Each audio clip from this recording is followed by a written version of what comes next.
Assalamu alaikum 10th class, how are you? We will discuss our next topic, refraction and diffraction of sound of unit number 13. And refraction and diffraction are two properties of sound. First we will discuss refraction of sound. Refraction occurs when sound wave changes direction due to the variation in medium properties such as density or temperature. This change occurs because the speed of sound differs in various medium.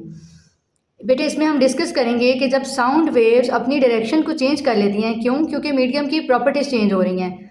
For example medium की density change हो सकती है, medium का temperature change हो सकता है, उसकी वजह से साउंड वेव्स की डायरेक्शन चेंज हो जाती हैं. इस फिनोमिना को हम रिफ्रैक्शन कहते हैं. अब यहाँ पे हमारे पास एग्जाम्पल है, ये हम डिस्कस करेंगे.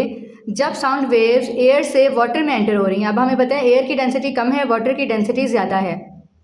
साउंड वेव जब एयर से वाटर में जा रही हैं, यानी कि कम डेंसिटी से ज़्यादा डेंसिटी वाले एरिया की तरफ जा रही हैं, तो वो रिफ्रैक्ट हो जाएंगी, बेंड हो जाएंगी, अपनी डायरेक्शन को चेंज कर लेंगी. This is called refraction of sound.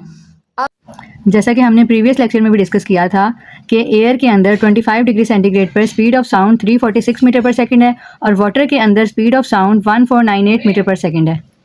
यानी कि यहाँ पे हम ये चीज़ ऑब्जर्व कर सकते हैं कि जिस मीडियम की डेंसिटी ज़्यादा है उसकी स्पीड भी ज़्यादा है और जिस मीडियम की डेंसिटी कम है वहाँ पे साउंड की स्पीड कम हो जाती है. इसमें बेटे एक और इन्फॉर्मेशन मैंने आपको दी है, ये भी आप नोट कर सकते हैं कि एयर की जो डेंसिटी है वो 1.3 किलोग्राम पर मीटर क्यूब है और वाटर की जो डेंसिटी है वो 1000 किलोग्राम पर मीटर क्यूब है. तो हमें यहाँ से क्या हमने कंक्लूड किया कि जब साउंड लो डेंसिटी से हाई डेंसिटी की तरफ जाएगी तो उसकी जो डायरेक्शन है वो चेंज हो जाएगी. This is called refraction of sound. We can also say that the speed of sound is directly proportional to density. If the density increases, the speed also increases, and the density decreases, the speed also decreases. Next we will discuss diffraction of sound. हमने diffraction of sound को diffraction of waves के topic में पहले भी discuss किया था कि जब वेव किसी नैरो स्लिट से गुजरती है या किसी ऑब्स्टेकल से टकराने के बाद, किसी रुकावट से टकराने के बाद गुजरती है तो वो स्प्रेड हो जाती है, फैल जाती है. ठीक है. अब यहाँ पे हम डायफ्रैक्शन ऑफ साउंड को डिस्कस करेंगे. Diffraction occur when sound wave bend around obstacle and spread out after passing through a narrow slit. ठीक है. जब हमारी साउंड जो है वो किसी ऑब्स्टेकल से या किसी नैरो स्लिट से गुजरती है तो वो गुजरने के बाद बेंड हो जाती है. जब वो बेंड हो रही है तो बेंड होने के बाद वो स्प्रेड हो गई है.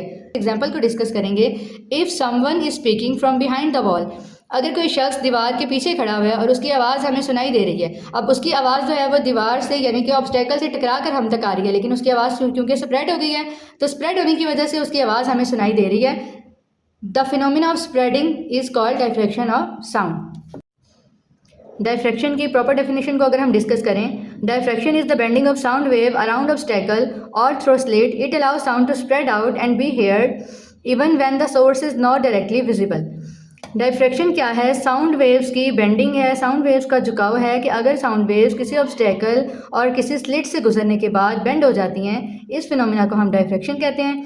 और ये अलाउ करता है कि साउंड जो है स्प्रेड हो जाए और सुनी जा सके if the source is not directly visible. यानी कि अगर बोलने वाले शख्स जो है वो दीवार के पीछे खड़ा हुआ है लेकिन उसके साउंड जो है ऑब्स्टेकल से टकराने के बाद या किसी भी स्लिट से पास होने के बाद हमारे तक आ रही है, तो वो शख्स तो हमारे लिए अनविजिबल नहीं है, वो हमें नज़र नहीं आ रहा है, लेकिन उसकी साउंड हम तक आ रही है. ठीक है.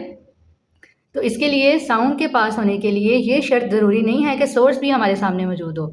सोर्स अगर विजिबल नहीं है तो उसके बावजूद भी हम साउंड को सुन सकते हैं. We will meet in the next video with another topic. Thank you class. अल्लाह हाफिज़.